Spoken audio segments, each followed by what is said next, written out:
அனைவருக்கும் வணக்கம்.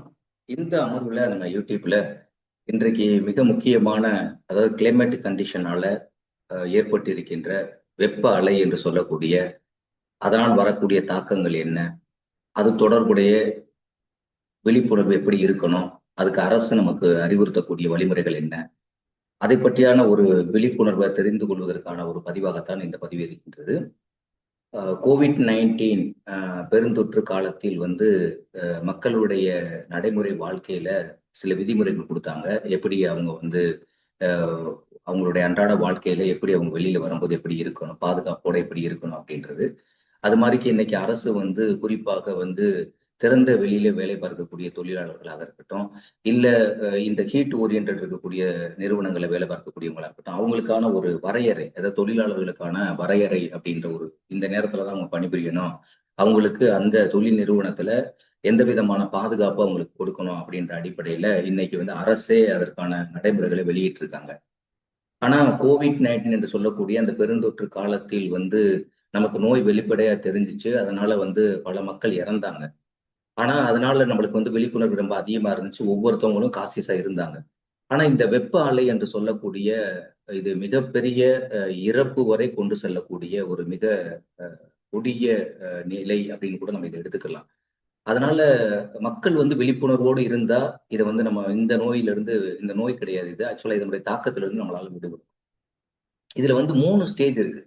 நீங்க பேப்பர்ல பார்த்தீங்க அப்படின்னா தொடர்ச்சியாகவே வெப்ப அலை, ஹீட் ஸ்ட்ரோக் அப்படின்னு சொல்லிட்டே வருவாங்க. அது ஹீட் ஸ்ட்ரோக்னு சொல்லுவாங்க ஆங்கிலத்துல. தமிழ்ல அதுக்கு வெறும் வெப்ப அலை அப்படின்னு நம்ம சொல்லுவாங்க. ஆனா இந்த 3ல பார்த்தோம் அப்படின்னா இது ஆக்சுவலா இந்த ஹீட் ஸ்ட்ரோக்ன்றது ஒரு ரெட் அலர்ட் அப்படின்னு சொல்லலாம். இது இறப்பு வரைக்கும் கொண்டு போகும். ஏன்னா நம்மளுடைய பாடியில் இருக்கக்கூடிய ஹீட் மெக்கானிசம் ஃபெயிலியர் ஆயிடும். அப்ப ஹீட் மெக்கானிசம் ரெகுலேட் பண்ணக்கூடிய பிரெயினுடைய அந்த சிஸ்டம் கொலாப்ஸ் ஆகும்போது, அப்ப நம்ம பாடியினுடைய கோர் ஹீட் இன்க்ரீஸ் ஆகும். அப்ப கோர் ஹீட்டை கட்டுப்படுத்த முடியாம ஆட்டோமேட்டிக்கா அது ஒரு அபாயகரமான நிலைன்னு சொல்லுவாங்க ஹீட் ஸ்ட்ரோக். அதுக்கு முன்னாடி ஒரு 3 நிலைகள் இருக்கின்றன. இது பொதுவாகவே இன்னைக்கு காமனா கிளைமேட்டிக்கல், அதாவது நம்மளுக்கு சம்மர் சீசன் வரும்போது இந்த கிளைமேட்டிக்கல் கண்டிஷன் அப்பதான் இதை பத்தி நம்ம பேசுறோம். ஆனா பொதுவாகவே இதை தடகள வீரர்கள், ஸ்போர்ட்ஸ்ல இருக்கக்கூடியவங்க இது ஏற்கனவே இந்த ஹீட் ஸ்ட்ரோக், அதாவது ஹீட்னால ஏற்படக்கூடிய என்னென்ன பாதிப்புகள் இருக்கு அப்படின்றத அவங்களுக்கு ஆல்ரெடி இந்த என்விரான்மெண்டல் கண்டிஷன்ஸ்ல அவங்க படிச்சிருப்பாங்க ஆக்சுவலா. இந்த ஹீட் கிராம்ப் அப்படின்றது இது என்ன அலர்ட்னு சொல்லலாம் அப்படின்னா எல்லோ அலர்ட் அப்படின்னு சொல்லலாம். இந்த ஹீட் கிராம்ப் வந்துருச்சுனாவே நம்ம ரொம்ப எச்சரிக்கையா இருக்கணும்னு அர்த்தம். அப்போ இதுக்கு என்ன ரெமெடி இருக்கு அப்படின்றத ஒவ்வொருத்தவங்களும் இதை ஃபாலோ பண்ண ஆரம்பிக்கும். பொதுவா இதுக்கு காமனான ரெமெடி என்ன அப்படின்னு பார்த்தோன்னா, தண்ணி நிறைய குடிக்கணும், அவ்வளவுதான். வாட்டர் நிறைய கொடுக்கணும், கூலிங் பிளேசஸ்ல இருக்கணும், டைரக்ட் ஹீட் எக்ஸ்போசர்ல வெளியில போகக்கூடாது. இதுதான் மிக மிக முக்கியமான விஷயங்கள். அதை தவிர ரொம்ப அதிகமா ஒரு கிடையாது. கூலிங் பிளேஸ்ல இருக்கணும், வாட்டரை நம்ம மெயின்டைன் பண்ணணும். இதுதான் இதனுடைய தொடக்க நிலை அப்படின்னு சொல்லலாம். ஹீட் கிராம்பை பொறுத்தளவு இது ஒரு எல்லோ அலர்ட் தான். நம்ம உடம்புக்கு இது வரும்போது, இப்ப நீங்க ஒரு வாக் பண்றீங்க, இல்ல ஏதாவது இடத்துக்கு நடந்து போறோம், நம்ம உடம்புல ஏதாவது மஸ்குலர் பெயின் தெரியுது அப்படின்னா, அப்போ உங்க உடம்புல ஆட்டோமேட்டிக்கா எலக்ட்ரோலைட் கம்மியாயிருக்கு. அப்ப நீர் சமநிலையை சமநிலைப்படுத்தணும் அப்படின்னு சொல்லும்போது, நீங்க நார்மலாவே எலக்ட்ரோலைட்டாவும் நீங்க எடுத்துக்கலாம். நீர் கண்டென்ட், நீர் சத்து உள்ள பழங்கள், ஜூஸ், இது மாதிரி இதுகளை நீங்க அதிகமா எடுத்துக்கலாம். அப்படி எடுக்கும்போது இந்த தொடக்க நிலையிலே நம்ம ஆக்டிவேஷன் பண்ணணும். ஸோ இந்த ஃபர்ஸ்ட் அலர்ட் என்னன்றது எல்லோ அலர்ட். எல்லோ அலர்ட்டுக்குள்ள நீங்க சரியாகலை அப்படின்னா அடுத்த அலர்ட்டுக்கு எதுக்கு போகும் அப்படின்னா, பாடி வீக்னஸ் ஆகும். ஓவர் ஹீட்ல நம்ம எக்ஸ்போசர் ஆகும்போது பாடியினுடைய எல்லா தசைகளும், உடம்புல உள்ள தசைகள் எல்லாமே வீக் ஆகும், உடம்பு வலிமை இழக்க ஆரம்பிக்கும். அந்த ஸ்டேஜுக்கு பேர் ஹீட் எக்ஸாக்ஷன் அப்படின்னு சொல்லுவாங்க.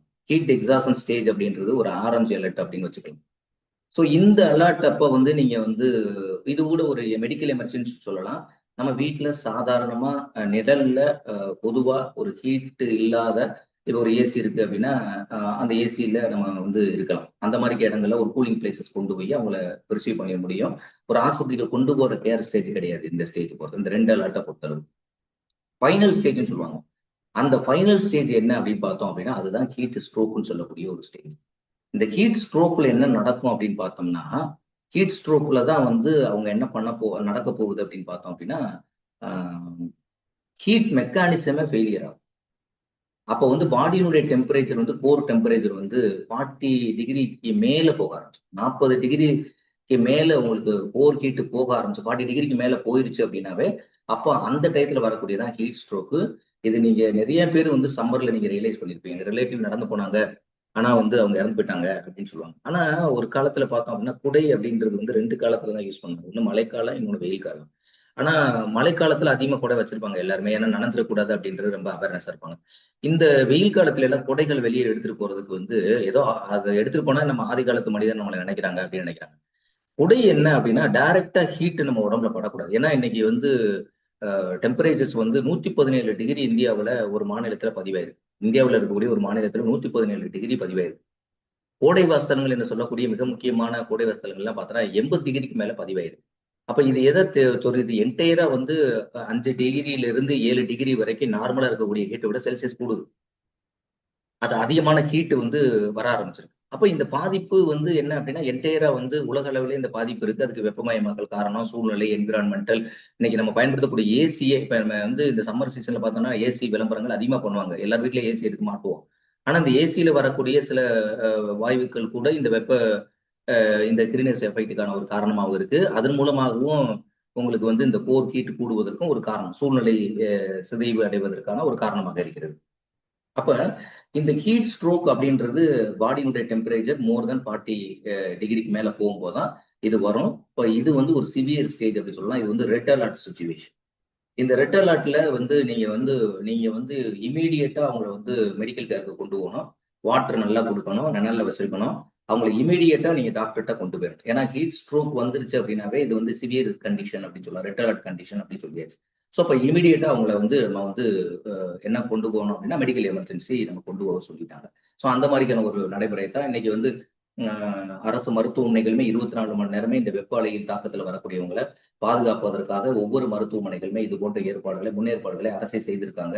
அதே மாதிரியே அந்தந்த இடத்துல நகரத்தினுடைய அந்தந்த இடங்கள்ல வந்து இந்த எலக்ட்ரோலைட் என்று சொல்லக்கூடிய இந்த வாட்டர் காம்பன்சேட் பண்ணக்கூடிய அந்த எலக்ட்ரோலைட்ஸும் வந்து சப்ளை பண்ற மாதிரியும் அவங்க வந்து இன்னைக்கு மக்கள்கிட்ட ஒரு விழிப்புணர்வை ஏற்படுத்தியிருக்காங்க. ஸோ இப்போ பொதுவாகவே என்ன அப்படின்னா இப்ப எக்ஸ்போசர் பொதுவா இன்னொரு எச்சரிக்கையா அவங்க என்ன சொல்றாங்க அப்படின்னா 12 மணில இருந்து 4 மணி வரைக்கும் யாரும் வெளியில போகாதீங்க. 11 மணிக்கு மேலேயே ஒரு 4 ஓ கிளாக் வரைக்கும் இருக்கக்கூடிய ஹை டெம்பரேச்சர் இருக்கும். அந்த இடத்துல வெளியில டைரக்ட் எக்ஸ்போசர்ல போகாதீங்க அப்படின்றது ரொம்ப தெளிவாவே சொல்லியிருக்காங்க. அப்ப இத பத்தியான ஒரு புரிதல், அதாவது எப்போதுமே வந்து நம்மளுக்கு விழிப்புணர்வு தேவை அப்படின்னா, அதை பற்றியான புரிதல் இருந்தா மட்டும்தான் நம்ம விழிப்போடு இருப்போம். சோ அது இப்ப இந்த 3 ஸ்டேஜ் என்ன? ஒவ்வொரு ஸ்டேஜ்லயும் எப்படி கண்டிஷன்ஸ் இருக்கும்? எந்த மாதிரிக்கான காரணங்கள் என்ன? காசஸ் அதுக்கான காரணங்கள் என்ன? அப்ப அதற்கான ஃபர்ஸ்ட் எய்ட் என்ன? என்ன நம்ம முதலுதவி பண்ணணும்? எந்த ஸ்டேஜ் எமர்ஜென்சி அப்படின்ற பற்றியான பதிவை தான் நம்ம இந்த அமர்வுல பார்க்க போறோம். வெப்பநிலையை பொறுத்தளவு இன்னைக்கு வந்து அதாவது சுட்டெரிக்கும் சூரியன் அப்படின்ற மாதிரி வந்து இன்னைக்கு வெப்பநிலை வந்து நாளுக்கு நாள் வந்து சாதாரண வீட்டுக்கு உள்ள மார்னிங் டயத்துல இருக்கும்போது கூட வந்து என்ன அப்படின்னா உடம்புல ஸ்வெட்டிங் இருக்கு. ஃபேன் போடாம நம்மளால இருக்க முடியல. ஏன்னா அந்த ஸ்வெட்டிங் வருது. காரணம் என்ன அப்படின்னா கோர் டெம்பரேச்சர் கூடிக்கிட்டு இருக்கு. பூமியினுடைய வெப்பநிலை கூடிக்கிட்டு இருக்கு. அப்ப இன்னைக்கு இந்திய நாட்டை பொறுத்தளவு எடுத்து பார்த்தோம் அப்படின்னா இன்னைக்கு பல பகுதிகளில், பல இடங்கள்ல, பல மாநிலங்கள்ல இயல்பா இருக்கக்கூடிய வெப்பநிலையை விட அதிகமான வெப்பநிலை பதிவாகிட்டு இருக்கு. அதாவது 104 டிகிரி ஃபாரன்ஹீட் வரைக்கும் போயிருக்கு. அதாவது ஹையஸ்ட் வந்து நேற்றைய தினம் வந்து நம்மளுடைய அதாவது 30 4/2026 அன்று பதிவான ஹீட் என்ன அப்படின்னு பார்த்தா ஒரு மாநிலத்துல எவ்வளவு பதிவாயிருக்கு? 117 டிகிரி ஹையஸ்டா பதிவாயிருக்கு.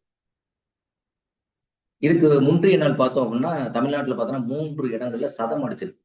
100க்கு மேல டிகிரி இருந்திருக்கு சென்டிகிரேட். 100 டிகிரிக்கு மேல ஃபாரன்ஹீட்டுக்கு மேல வந்து ஹீட் வந்து இருந்திருக்கு. இதுக்கு முந்தைய நாள் நான் சொல்றேன். 29ஆம் தேதி. நீங்க எல்லாருமே பேப்பர்ல பார்த்திருப்பீங்க. 3 இடங்களில் வந்து தமிழ்நாட்டில் வந்து செல்சியஸ் சதம் அடிச்சிருக்கு அப்படின்னு சொல்லி. அப்ப 40 நகரங்கள்ல, அதாவது இந்தியாவில் இருக்கக்கூடிய 40 நகரங்கள்ல வெப்பநிலை இன்கிரீஸ் ஆயிருக்கு.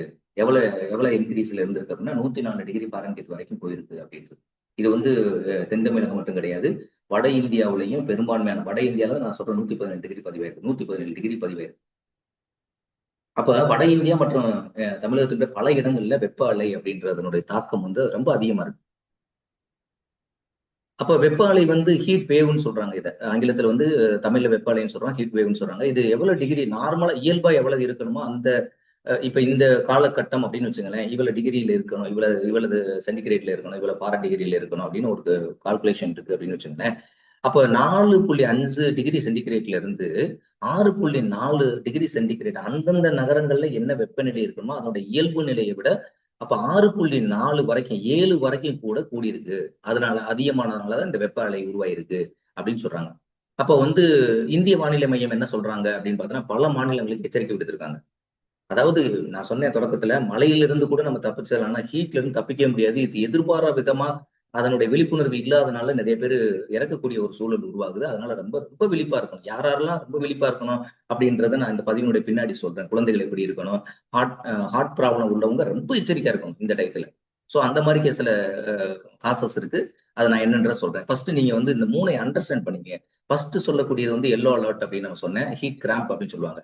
இது வந்து என்ன அப்படின்னா, உங்களுடைய மஸ்குலர் கன்ட்ராக்ஷன்ஸ் வந்து ஆகும்போது, மசில் கன்ட்ராக்ட் ஆகும். நீங்க ஏதாவது மூவ்மெண்ட் பண்றீங்க அப்படின்னா, ஒரு இயக்கம் இருக்கு அப்படின்னா, அந்த டயத்துல ஒரு மாடிப்படி ஏறிய, இல்ல நடந்து போறீங்க அப்படின்னா, அந்த டயத்துல ஒரு மசில் வலி இருக்கு, பெயின் இருக்கு அப்படின்னா, அந்த இடத்துல ஒரு பெயின்ஃபுல் மஸ்குலர் கன்ட்ராக்ஷன் இருக்கு அப்படின்னா, அதுக்கு என்ன காரணம் அப்படின்னா, உங்களுடைய பாடியில வந்து சால்ட் கண்டென்ட் லாஸ் ஆயிருக்கு அப்படின்னு அர்த்தம். இப்ப சோடியம் அப்படின்றதுலாம் பார்த்தோம்னா, நம்மளுடைய மஸ்குலர் கண்டிஷன்ல மிக முக்கியமானது. ஏன் சோடியம் குறைஞ்சிச்சு, ஏன் லாஸ் ஆச்சு அப்படின்னு பார்த்தோம் அப்படின்னா, ஸ்வெட்டிங் மெக்கானிசம் நடக்குது. நம்ம உடம்புல இருக்கக்கூடிய ஹீட்டை வெளியேற்றக்கூடிய ப்ராசஸ்க்கு பேர் தான் ஸ்வெட்டிங் மெக்கானிசம். நம்ம உடம்புல ஹீட் வெளியே போய் ஆகணும். எவ்வளவு டிகிரி சென்டிகிரேட் இருக்கணும், எவ்வளவு டிகிரி ஃபாரன்ஹீட் இருக்கணும் அப்படின்றது அந்த டிகிரியை விட கூட முடியாது நார்மல் கோர் ஹீட்டை விட. அப்ப இதுக்காக பாடியில் நடக்கக்கூடிய விஷயம். அதுவும் வெப்ப காலங்கள்ல ஹீட் மெக்கானிசம் இருக்கிறது என்ன அப்படின்னா, ஹீட்டை ரெகுலேட் பண்ணக்கூடிய மெக்கானிசம் தான் ஸ்வெட்டிங் மெக்கானிசம். அப்ப இந்த ஸ்வெட்டிங் மெக்கானிசத்துல பார்த்தோம் அப்படின்னா, அதிகமான ஸ்வெட்டிங் நடக்கிறதுனால நம்ம உடம்புல இருக்கக்கூடிய சோடியம் கண்டென்ட், அதாவது வந்து சால்ட் என்று சொல்லக்கூடிய நம்மளோட மஸ்குலர் கன்ட்ராக்ஷன்ல மிக முக்கியமா இருக்கக்கூடியது நீர்ச்சத்து குறைவாகும் போது, அப்ப அந்த சால்ட் கண்டென்ட் குறையாது. எலக்ட்ரோலைட்ஸ் வந்து குறைஞ்ச ஆரம்பிச்சு. அப்ப எதுக்காக குறைஞ்சிச்சு அப்படின்னா ஸ்வெட்டிங் நடக்குது. அப்ப ஸ்வெட்டிங் நடக்குது அப்படின்னா நம்ம உடம்புல அதிகமான நீர்ச்சத்து வெளியேறினா 70% நம்ம உடம்பு நீர் இருந்துகிட்டே இருக்கும். எல்லா செல்ஸும் எல்லா உறுப்புகள்லையும் மிக முக்கியமானது நீர் அப்படின்ற ஒரு காம்பனண்ட் கண்டிப்பா தேவைப்படுது. அப்ப எந்த அளவுக்கு ஸ்வெட்டிங் நீங்க வெளியேறுதோ அந்த அளவுக்கு நீங்க தண்ணி எடுத்திருக்கணும். சில பேர் ஸ்வெட்டிங் வாயும் தண்ணி எடுக்க மாட்டாங்க. எனக்கு தண்ணி தவிக்கலைன்னு இருப்பாங்க சில பேர். ஆனா இப்ப நார்மலாவே இயற்கையாவே தண்ணி தவிக்க ஆரம்பிக்கும். அதனால ஒண்ணும் பிரச்சனை கிடையாது. அதுக்காக தான் இப்ப வந்து எலுமிச்சம்பழம் ஜூஸ், இந்த மாதிரி ஜூஸ், ஃப்ரூட் ஜூஸ் அந்த மாதிரி எதுவுமே டையிங் எல்லாம் ஆட் பண்ணாம வீட்டிலேயே நீங்க வந்து சுகர்லாம் கூட ஆட் பண்ணாம நீங்க டைரக்டா ஜூஸ் எடுத்துக்கிட்டே அப்படின்னா அதுக்கு நிறைய இப்ப நிறைய டையெல்லாம் ஆட் பண்ணி வெளியில வாங்கி ஜூஸ் குடிக்கணும். தர்பூசணில அதுல ஏதாவது கலரிங் ஆட் பண்றது அந்த மாதிரி வரும்போது அது இன்னும் நம்ம உடம்புக்கு அதிகமான உபாதைகள், கேன்சர் அந்த மாதிரி இதெல்லாம் கொண்டு வந்து விட்டுரும். அதனால வீட்லயே நீங்க இப்ப தர்பூசணிலாம் வாங்கிட்டு வந்து கட் பண்ணி ஸ்லைஸா கட் பண்ணி சும்மா மிக்ஸியில அடிச்சு வீட்டுல உள்ள எல்லாருமே ஆளுக்கு ஒரு ஒரு டம்ளர் குடிக்கும்போது அப்ப அந்த காமன் செட் ஆகும். அப்ப இந்த கண்டிஷன் எல்லாம் தெரிஞ்சுங்க. இது வந்து ஆக்சுவலா வந்து எல்லோ அலர்ட் கண்டிஷன் தான். இது வந்து ரொம்ப சிவியர் கண்டிஷன் கிடையாது. உங்களுடைய மசில் வலி வந்துச்சு அப்படின்னாவே, மசில் நடக்கும்போது மூவ்மெண்ட் பண்ணும்போது உங்க மசில்ஸ்ல வலி வருது அப்படின்னா, கால எடுத்து வைக்க முடியல, கால் பிடிக்குது, கை தூக்க முடியல, கை பிடிக்குது அப்படின்னா, அப்ப அந்த இடத்துல வந்து என்னன்னா, டியூ டு தி எக்ஸஸ் ஸ்வெட்டிங்னால உங்களுடைய சால்ட் கண்டென்ட் ரெடியூஸ் ஆயிருக்கு. அப்ப அதை காம்பன்சேட் பண்றதுக்கு வாட்டர் அதிகமா எடுத்துக்கணும். இது வந்து மிக முக்கியமானது. அப்ப ஹீட் கிராம்ப் அப்படின்றது பெயின்ஃபுல் மஸ்குலர் கன்ட்ராக்ஷன் அப்படின்னு சொல்லியாச்சு. அப்ப இதனுடைய காசஸ் இது என்ன காரணத்தினால வந்துச்சு? ஒண்ணு டீஹைட்ரேஷன், உடம்புல உள்ள சால்ட் ஸ்வெட்டிங்னால டீஹைட்ரேட் ஆயிடுச்சு. வாட்டர் கண்டென்ட் குறைஞ்சிருக்கு. அப்புறம் எலக்ட்ரோலைட் இம்பேலன்ஸ். சோடியம் வாட்டர் வெளியேறினதுனால சோடியம் போன்ற இந்த எலக்ட்ரோலைட்ஸ் எல்லாம் என்ன இருக்கு அப்படின்னா, அதெல்லாம் குறைஞ்சிருக்கு நம்ம உடம்புல. சில மினரல்ஸ் குறைஞ்சிருக்கு. அந்த மினரல்ஸையும் நம்ம எடுக்க வேண்டியது. இது வந்து காசு. இதனாலதான் நடக்குது அப்படின்றது தெரிஞ்சு. அப்ப சிம்டம்ஸ் என்ன இருக்கும்? அறிகுறிகள் என்ன இருக்கும்? அப்ப தசைப்பிடிப்பு இருக்கும். லெக், கால்கள், அதே மாதிரி ஆர்ம்ஸ், கைகள், அப்டாமினல் இந்த மாதிரி ஏரியாக்கள் எல்லாம் வந்து ஒரு பெயின்ஃபுல் கன்ட்ராக்ஷன் இருக்கும். தசை பிடிப்பு இருக்கும். அந்த தசை பிடிப்பை தான் தமிழ்ல வந்து ஆக்சுவலா கிட்கிறாங்க அப்படின்னா தசை பிடிப்புன்னு அர்த்தம். அப்ப இந்த மாதிரி ஒரு கண்டிஷன்ஸ் இருக்கும். அப்புறம் ஹெவி ஸ்வெட்டிங் இருக்கும். அதிகமான ஸ்வெட்டிங் இருக்குனாவே அங்க நீங்க எச்சரிக்கை ஆயிடணும் அப்படின்றது நல்லா தெரிஞ்சுக்கணும். உங்க வீட்டுல உள்ளவங்களுக்கு அதிகமான ஸ்வெட்டிங் இருக்குன்னா உடனே இமீடியட்டா குழந்தைகளுக்குலாம் நீங்க காசன் கொடுத்து உடனே அவங்களுக்கு தண்ணியை கொடுங்க அப்படின்ற மாதிரி அவங்களுக்கு கொடுக்கணும். ஏன்னா குழந்தைகள் வந்து என்ன வெயில்னாலும் வெளியில விளையாடுங்க. அது தெரியாது கிரிக்கெட். இன்னைக்கு நார்மலா பார்த்தோன்னா சம்மர் சீசன்னால பசங்க என்ன பண்ணிடுவாங்க, கிரிக்கெட் எடுத்துட்டு காலையில இருந்து சாயந்தரம் வரைக்கும் விளையாடுவாங்க. ஆனா டக்குனு விளையாண்டுருப்பான், விழுந்துருவான், இறந்து போடுவாங்க. நீங்க ஸ்போர்ட்ஸ்லயே நிறைய கண்டிஷன்ஸ் பார்த்திருப்போம். நல்ல பிளேயர்ஸ் விளையாண்டுட்டு இருப்பாங்க, திடீர்னு இருப்பாங்க. அது ஹீட் ஸ்ட்ரோக்கா கூட இருக்கலாம். ஆனா என்ன கண்டிஷன் தெரியாது. ஆனா பட் அவன் என்ன தண்ணி குடிக்காம அந்த விளையாட்டுல அதிகமான கவனத்துல இருப்பான். ஆனா அவன் உடம்புல என்ன நடக்குதுன்னு அவனுக்கு தெரியாது. அப்ப வந்து குழந்தைகள் எல்லாம் இந்த கிரிக்கெட் அது எல்லாம் விளையாட வைக்கிறதுலாம் பார்த்தோம் அப்படின்னா 4 மணிக்கு மேல அனுப்புங்க. இல்ல காலையில 10 மணிக்குல 7 மணிக்கெல்லாம் போக சொல்லிட்டு ஒரு 10, 11 மணிக்கெல்லாம் விளையாண்டுட்டு வீட்டுக்கு வர வச்சு. சோ இதெல்லாம் ரொம்ப எச்சரிக்கையானது. அப்ப அதுக்கான ஒரு பதிவா தான் நம்ம இது பண்ணிக்கிட்டு இருக்கோம். அடுத்து ஹெவி ஸ்வெட்டிங் இதெல்லாம் வந்து ஒரு சிம்டம்ஸா இருக்கும். ஃபர்ஸ்ட் எய்ட் என்ன? இந்த கீக்கிரம் என்ன சொல்லக்கூடிய ஃபர்ஸ்ட் அலர்ட்டுக்கு என்ன உங்களுக்கு வந்து அங்க ஃபர்ஸ்ட் எய்ட் அப்படின்னு பார்த்தா drink the water with salt. வெறும் வாட்டரை சாப்பிடக்கூடாது. வித் சால்ட் ஆட் பண்ணி சாப்பிடணும். அதாவது எலக்ட்ரோலைட்னு அர்த்தம். எலக்ட்ரோலைட் ஆட் பண்ணி நீங்க வாட்டர் கண்டென்ட் எடுத்துக்கணும் அப்படின்னு. வெறும் ட்ரிங்க் வாட்டர் குடிக்கக்கூடாது. ரெஸ்ட் இன் கூல் பிளேசஸ் ரொம்ப குளிர்ந்த இடங்களில் ஓய்வு எடுக்கணும் அப்படின்றது. அப்புறம் வந்து மென்மையான தசை நீட்சி பயிற்சிகள் சொல்லுவாங்க, அதாவது ஸ்ட்ரெச்சிங் எக்ஸசைஸ்ன்னு சொல்லுவாங்க. அந்த மாதிரி சின்ன சின்ன எக்ஸசைஸ் கூட உங்களுக்கு தெரிஞ்சுன்னா பண்ணலாம். அது பட் இட்ஸ் நாட் கம்பல்சரி. இது ஸ்போர்ட்ஸ் பர்சனாக இருந்தால் தேவைப்படும். அப்போ ஹீட் கிராம்ப் வந்து எதனால நடக்குது அப்படின்னா, அதிகமான ஹீட்டை வெளியேற்றுறதுக்காக நம்ம உடம்புல நடக்கக்கூடிய ஸ்வெட்டிங் மெக்கானிசம், அதாவது வியர்வையினால அதிகமான சால்ட் உடம்பு விட்டு வெளியே போயிருது. அப்படி சால்ட் வெளியே போகும்போது நம்ம உடம்புல வந்து என்ன அப்படின்னா டீஹைட்ரேஷன் ஆகுது.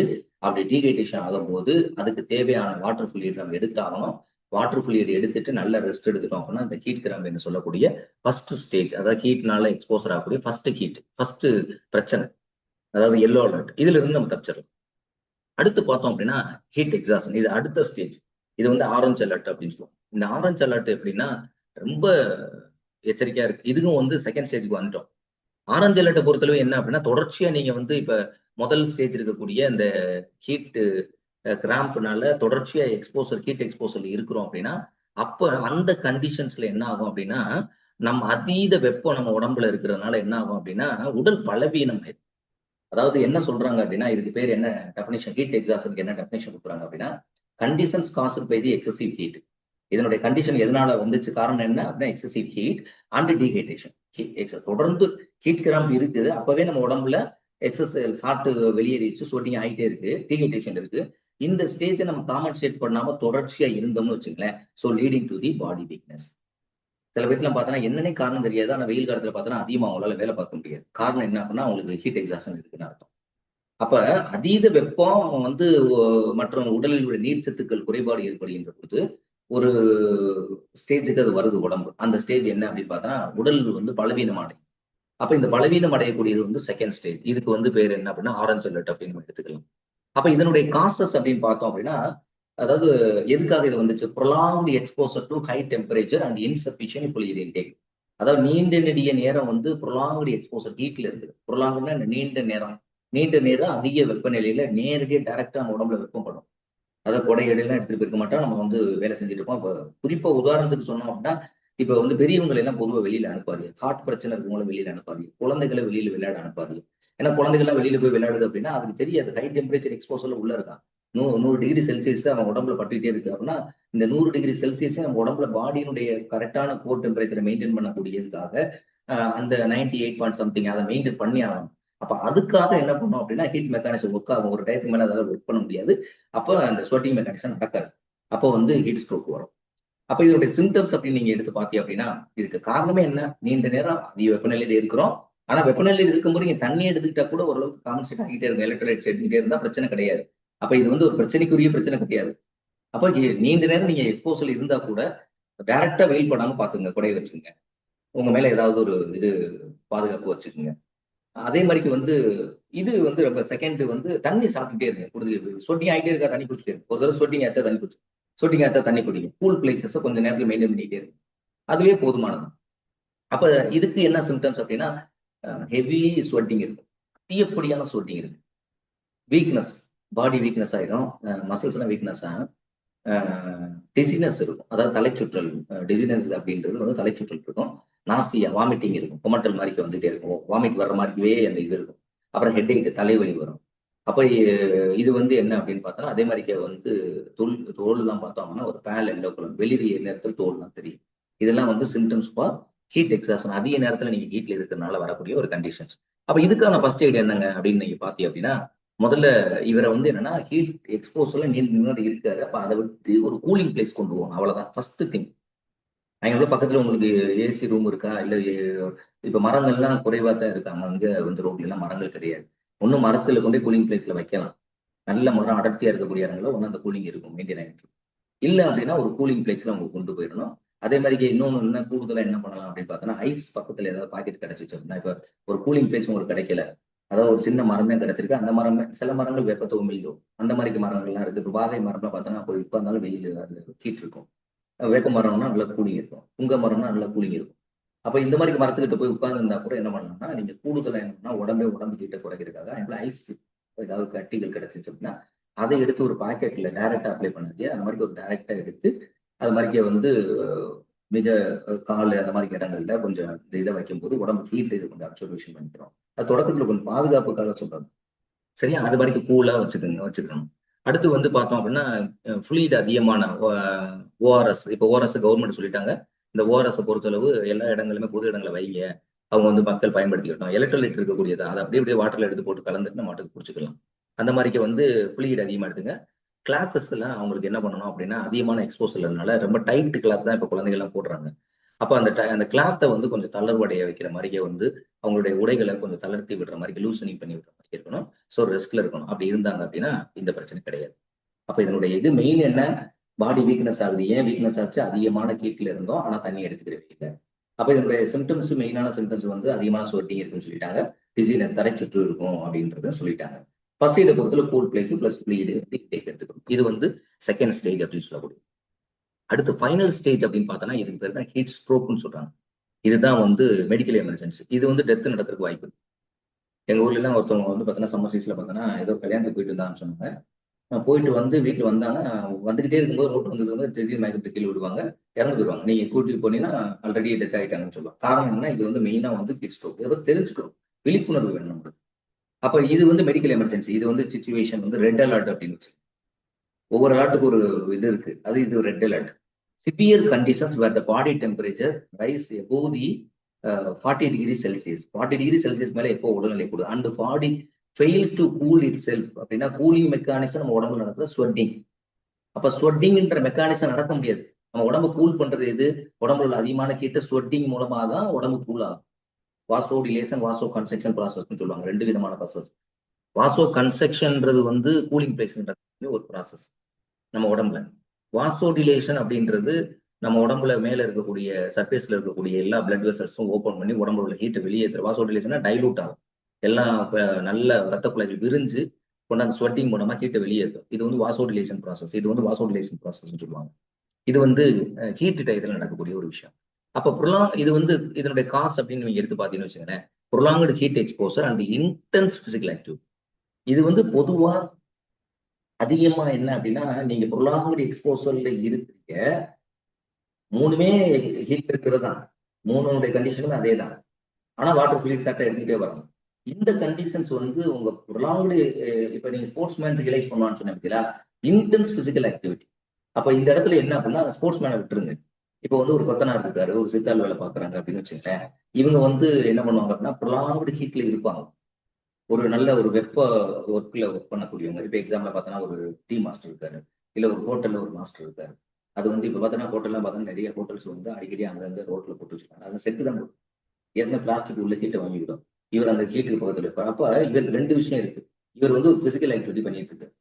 அவர் ஸ்போர்ட்ஸ் மேனா நீங்க எடுத்துக்க கூடாது. பிசிக்கல் ஆக்டிவிட்டி என்ன அப்படின்னா பிசிக்கல் ஒர்க் அதிகமான ப்ரொலாங்டு ஹீட்ல இருந்து ஒருத்தர் பண்றாரு பத்தியில அவருக்கு வரக்கூடியதுக்கு பேர் என்ன அப்படின்னா ஹீட் ஸ்ட்ரோக்னு சொல்றாங்க. இது வந்து நார்மலா வந்து பிசிக்கல் ஆக்டிவிட்டில இன்வால்வ் ஆன தேவையில்லை. ரோட்ல சாதாரண நீங்க ப்ரொலாங்டு ஹீட்ல நடந்து போனாவே இது நடக்கும். அங்கவும் பிசிக்கல் ஆக்டிவிட்டி நடந்து போயிட்டு இருக்கு ரோட்ல, அப்பவும் நடக்கலாம். அதனாலதான் இன்னைக்கு தொழிலாளர்களுக்கு வந்து மிக முக்கியமா வந்து தொழிற்சாலைகளில் வேலை வைக்கக்கூடிய பணியாளர்களுக்கு ஒவ்வொரு விதமான பணியாளர்களுக்கு இப்படிதான் நீங்க நடைமுறை பின்பற்றணும். அரசு வந்து இப்ப வந்து நடைமுறை வெளியிட்டு இருக்காங்க.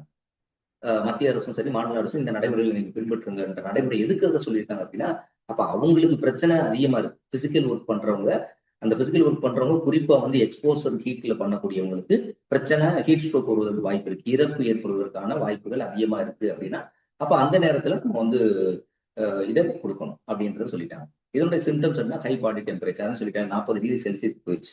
Heart and dry skin. Skin வந்து ஹார்ட்டா இருக்கும், ரொம்ப ட்ரை ஆயிரும். ஸ்வெட்டிங் நடக்காது. ஏன்னா ஸ்வெட்டிங் கூலிங் மெக்கானிசம் ஃபெயிலியர். நம்ம உடம்புல கூலிங் மெக்கானிசம் எது? ஸ்வெட்டிங். அப்ப ஸ்வெட்டிங் நடக்கல. ஏன் காரணம்? Confusion and unconsciousness.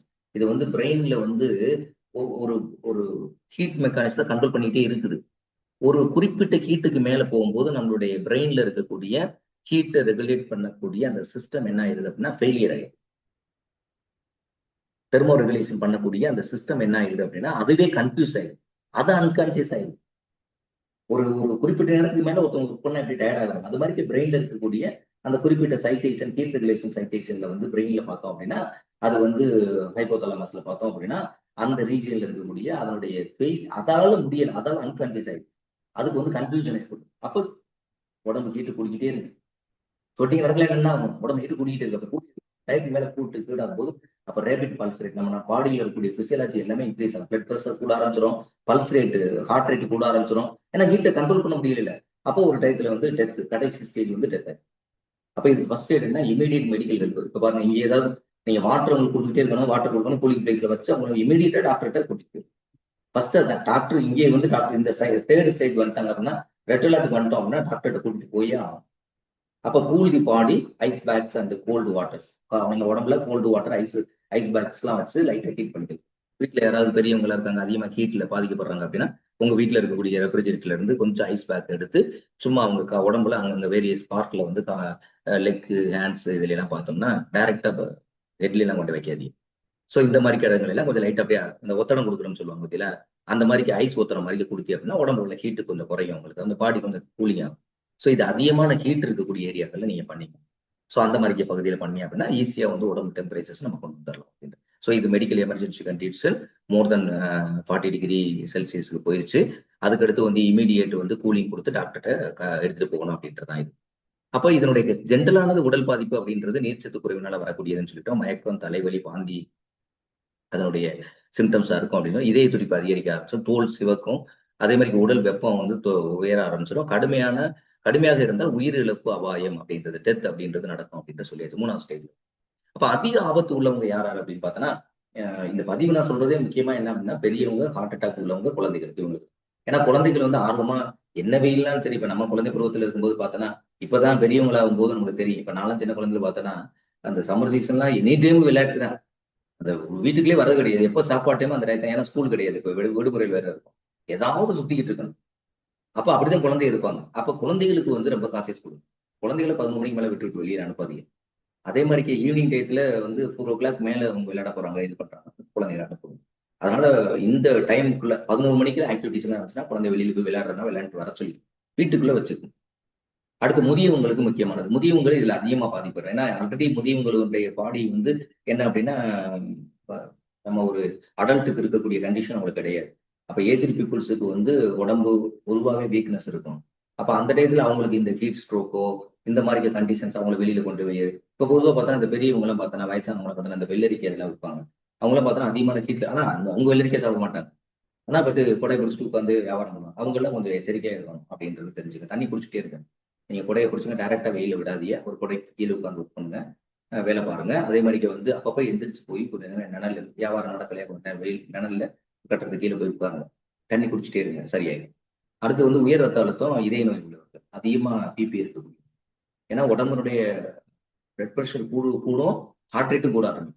அப்ப இதய நோய் உள்ளவங்க வந்து ஹார்ட் பிரச்சனை இருக்கக்கூடியவங்க, ஏற்கனவே ஆன்ஜியோ பண்ணிருக்கு, ஆன்ஜியோ பண்ணி அதாவது ஹார்ட் சர்ஜரி பண்ணவங்க, அதே மாதிரி வந்து ஸ்டண்ட் வச்சிருக்கவங்க, இவங்கெல்லாம் இந்த டயத்துல வந்து என்ன அப்படின்னா, ரத்த அழுத்தம் அதிகமாச்சு அப்படின்னா அந்த பர்டிகுலர் இடத்துல போய் பாதிப்பு ஏற்படுறதுக்கான வாய்ப்புகள் இருக்கு. அதனால இவங்க வந்து ரொம்ப எச்சரிக்கையா இருங்க அப்படின்னு சொல்லியாச்சு. அடுத்து வெளியில் வேலை செய்வோர், அது தொழிலாளர்கள், டெலிவரி பணியாளர்கள். இன்னைக்கு இந்த ஸ்விக்கி இதுல எல்லாம் வந்து டெலிவரி பண்றாங்கல்ல, ஆர்டர் போட்டு வந்து பொருள் கொடுக்குறாங்க. இவங்கெல்லாம் வந்து ஓப்பன் எக்ஸ்போசல் அதிகமா இருப்பாங்க. அதே மாதிரி கட்டிட தொழிலாளர்கள், இவங்கெல்லாம் அதிகமா எக்ஸ்போசர் வீட்டில் இருப்பாங்க. ஸோ இவங்கெல்லாம் வந்து வெளியில் வேலை செய்வாங்க, அதாவது ஹீட்டுக்கு டைரக்டா வேலை செய்யறவங்க ரொம்ப எச்சரிக்கையா இருங்க. தண்ணி குடிங்க, அடிக்கடி ஓய்வு எடுங்க.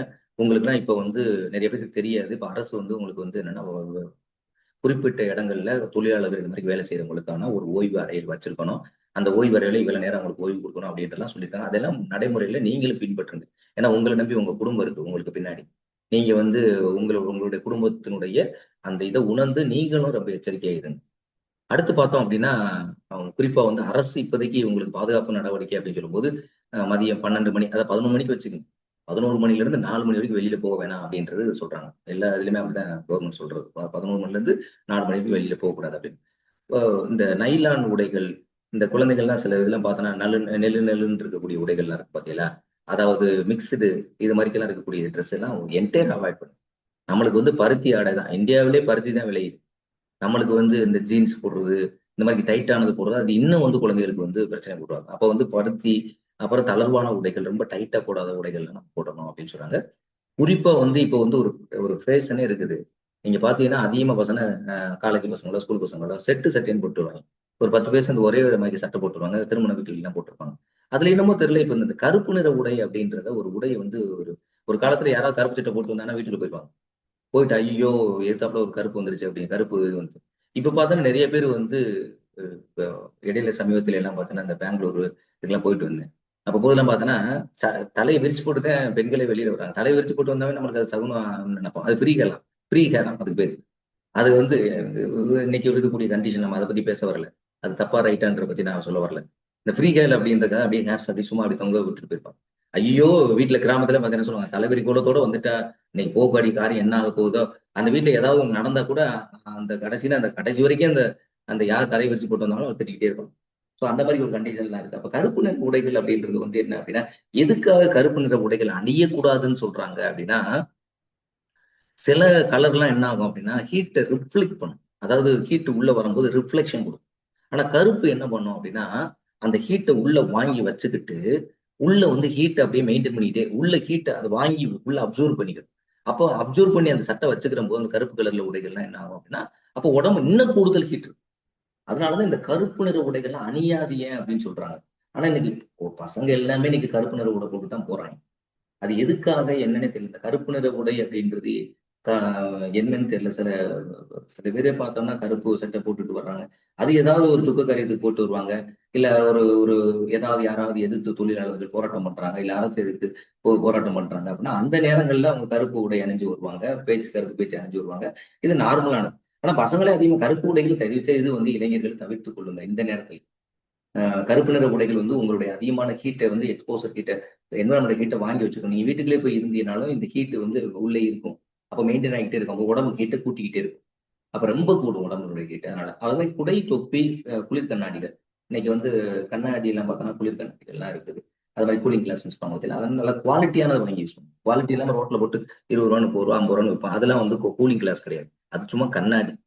அப்ப கூலிங் கிளாஸ் கண்ணாடியை பயன்படுத்துங்க. தொப்பி யூஸ் பண்ணுங்க. அதே மாதிரி குடை யூஸ் பண்ணுங்க. இதெல்லாம் பயன்படுத்தினீங்கன்னா ஓரளவுக்கு. இப்ப ஹைட்ரேஷன் மிக முக்கியமானது. இந்த ஹீட் கூடுனா கூட நம்ம அதுக்கு தேவையான அளவு water with plus salt content இது கலந்து சாப்பிட்டுட்டோம் அப்படின்னா எலக்ட்ரோலைட் உள்ள காம்பன்சேட் பண்ணிட்டோம் அப்படின்னா பிரச்சனை கிடையாது. அதிக தண்ணீர் குடிக்க வேண்டும். இளநீர், மோர், கம்பங்கூழ், எலும்பிச்சை சாறு இதெல்லாம் சாப்பிடுங்க. ஏன்னா எல்லா இடங்களுமே பார்த்தோன்னா அந்த மோர், கம்பங்கூழ்லாம் கிடைக்குது. மோர் வந்து நல்ல வீட்டுல வந்து இந்த கடைகளில் வாங்கி வரக்கூடிய மோர்கள் எல்லாம் யூஸ் பண்ணாதீங்க. அதெல்லாம் எப்போ ப்ரிசர்வேட்டிவ் போட்டு எப்போ வந்துச்சு, அந்த எப்போ மேனுஃபேக்சரிங் பண்ணாங்க, அந்த மேனுஃபேக்சரிங் யூனிட்ல இருந்து நம்மளுக்கு வந்து ரீச் ஆன டைம் என்ன, அது உண்மையான பால்ல தான் தயாரிக்கப்பட்டதா, இல்ல ஏதாவது பவுடர் யூஸ் பண்ணி அதை வந்து பாலை கன்வர்ஷன் பண்ணி தயிரா கன்வர்ஷன் பண்ணதா.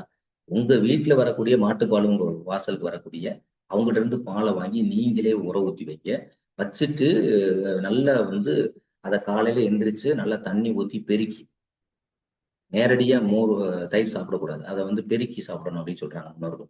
அதனால நல்லா தண்ணிய ஊத்தி நல்லா நிறைய கொஞ்சம் லைட்டா கொஞ்சம் கொஞ்சம் சால்ட் நல்லா சேர்த்து, கருவேப்பிலை இதெல்லாம் நல்லா கருவேப்பிலை, கொத்தமல்லி எல்லாம் போட்டு ஒரு ஒரு குண்டான்ல நீங்க வச்சுட்டீங்கன்னு வச்சுக்கோங்களேன். அப்பப்போ போகும்போது குழந்தைகள இத குடிங்க அப்படி. தண்ணிக்கு பதிலா இத கூட குடிங்க. இது வந்து இன்னும் தண்ணியோட இன்னும் எஃபெக்ட்.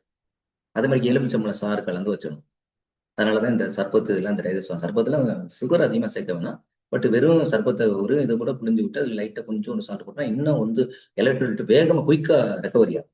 நீங்க சர்பத்தை ஊத்தி சாப்பிடறத விட வெறும் வாட்டர்ல எலுமிச்சம்பழம் சாறை பிழிஞ்சு விட்டுட்டு அதுல கொஞ்சோண்டு சால்ட் சேர்த்துட்டு அந்த வாட்டர் நீங்க குடிச்சாவே உடம்புக்கு மிகப்பெரிய எஃபெக்ட் கொடுக்கும். உடனே இமீடியட்டா ரெக்கவரி ஆகும். அப்ப அதிக தண்ணீர் இளநீர் இந்த கம்மங்கூழ் இதெல்லாம் குடுக்குதுன்னு சொல்லிட்டாங்க. இளநீர் வந்து நேச்சுரல் வாட்டர்ஸ்.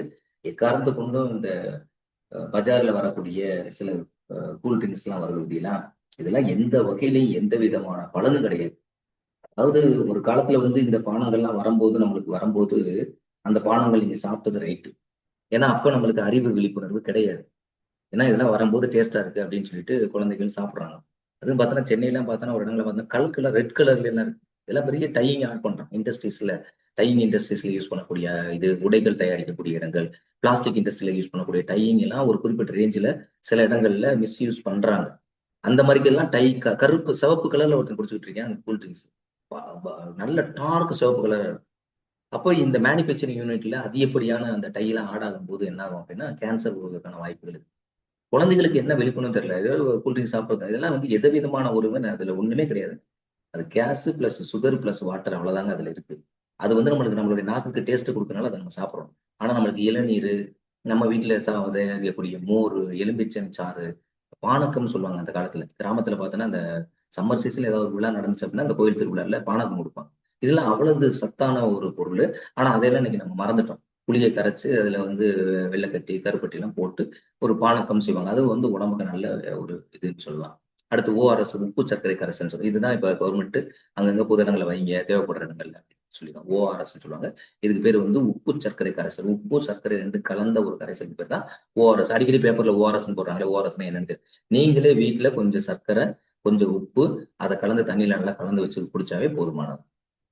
அரச பொறுத்தளவு இப்போதைக்கு கவர்மெண்ட் இந்த ஹீட் ஸ்ட்ரோக் அப்படின்னா யாராவது ஒருத்தவங்க டக்குனு மயக்க போறாங்கன்னா, நீங்க வச்சுட்டு எதுவும் ட்ரீட்மெண்ட்லாம் குடுக்காதீங்க.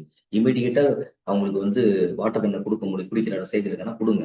இல்லன்னா டாக்டர கூட்டிட்டு போயிருங்க. இம்மீடியேட்டா டாக்டர் கூட்டிட்டு போயிருங்க. அதான் அரசு மருத்துவமனை 24 மணி நேரம் இந்த வெப்ப சிகிச்சைக்காக இப்போது தனியாக பிரிவுகள் தொடங்கப்பட்டு அரசு செயல்படுகிறாங்க. அதனால அதுக்கு போங்க. ஆக்ஸிஜன், குளுக்கோஸ் எல்லாம் வந்து என்னன்னா ப்ராப்பரா வசதி வச்சிருக்காங்க. ஏன்னா போன உடனே ஹீட் ஸ்ட்ரோக் ஆகுறாங்க அப்படின்னா, இம்மீடியேட்டா வந்து ஆக்ஸிஜன் கனெக்ட் பண்ணி அவங்கள காப்பாத்துறதுக்கான வாய்ப்பு இருக்கு. ஸோ இந்த நடைமுறைகளை நீங்க பின்பற்றினீங்க அப்படின்னா, கண்டிப்பா இந்த வெப்ப அ அலை அப்படின்னு சொல்லக்கூடியத இந்த சம்மர்ல இன்னும் வந்து நம்மளுக்கு இன்னும் கத்தரி வெயில் வரல. இன்னும் வந்து அக்னி நட்சத்திரம் வரல. ஆனா இப்பவே இந்த ஹீட் இருக்கு. அப்ப அக்னி நட்சத்திரத்துல இல்லன்னா எப்படி ஹீட் இருக்குன்னு யோசிச்சுக்கங்க. கத்தரி வெயில்லாம் வந்துச்சுன்னா என்ன ஆகும் பாருங்க. அப்ப இன்னும் 2 மாதங்கள் ஜூனுடைய மிடில் வரைக்கும் நீங்க வந்து இந்த ஹீட் இருக்கும். எப்போ நம்மளுக்கு ஆட்டோமேட்டிக்கா வந்து அடுத்த செஷன் தொடங்குற வரைக்கும் இருக்கும். கொஞ்சம் ஏர்லியரா சில சமயத்துல செஷன் தொடங்குச்சுன்னா முன்னாடி வந்துரும்.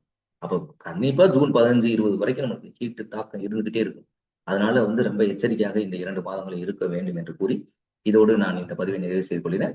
இந்த வீடியோக்கள் பார்க்கக்கூடியவங்க நீங்க வீடியோக்கள மற்றவங்களுக்கு ஃபார்வர்ட் பண்ணுங்க. ஏன்னா அந்த தகவல் தெரிஞ்சுக்கிறதுக்கான ஒரு செய்தி தான். என்னன்னு நான் டோட்டல் கன்டென்ட்டும் உங்களுக்கு சொல்லிட்டேன்.